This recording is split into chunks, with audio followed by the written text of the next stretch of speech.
U.S. President Donald Trump's return to the White House has marked a major shift in the global fight against climate change.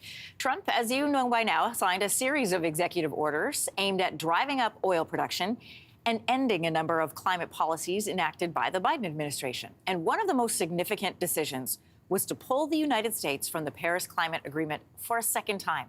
And for a closer look at what these policies mean, I'm joined this morning by Robert Johnston. He's a senior director of research for the Center of Global Energy Policy at Columbia University. He's joining us from New York. Good morning to you. Good morning. Nice to be here.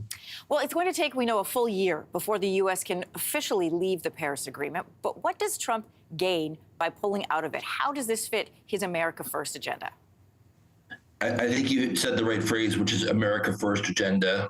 President Trump clearly doesn't see that the Paris Agreement, the global climate framework, is in the interests of the U.S. economy or U.S. energy security. He believes that greenhouse gas emissions growth is mostly happening in countries like China and India, and they should pay a larger burden of the costs of the transition. And he's basically trying to redefine the problem as more of a challenge for emerging economies. Now, it's fair to say that the Paris Agreement had many flaws, but I think tackling global climate change will require a global solution, and without the U.S. there, that's going to be problematic. Yeah, listen, it's fair to say that many countries have had a difficult time with these targets and the prescriptive measures that were set out, Canada included. But almost every country in the world has ratified this agreement. And who's off that list now is only Iran, Libya, Yemen, and the United States. This is, again, an agreement that was designed to reduce global greenhouse emissions. So how does this change energy and climate policies in the U.S. moving forward?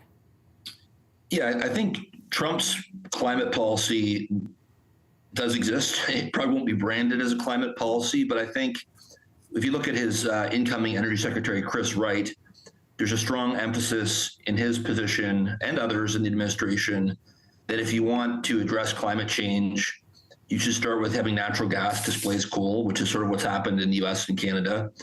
Then you should look at nuclear, both kind of legacy nuclear technology and some of the new emerging small modular reactors and things like that. You should look at sources like geothermal. You should look at carbon capture for existing oil and gas production. But clearly where the U.S. and the Trump administration are going to diverge is on the deployment of renewable sources of energy like solar and offshore wind and electric vehicles, where clearly Trump is going to cut back funding and subsidies for those sectors in particular. We started this conversation by saying there could be consequences to the U.S., a big producer like the U.S. pulling out of the Paris Agreement. So what consequences could we see in the next 4 years?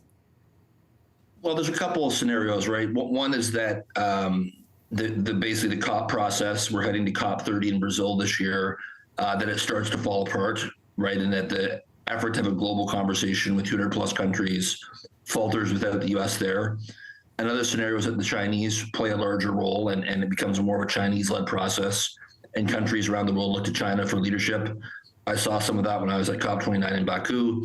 China's a big producer of solar and electric vehicles and can support the transition in some countries.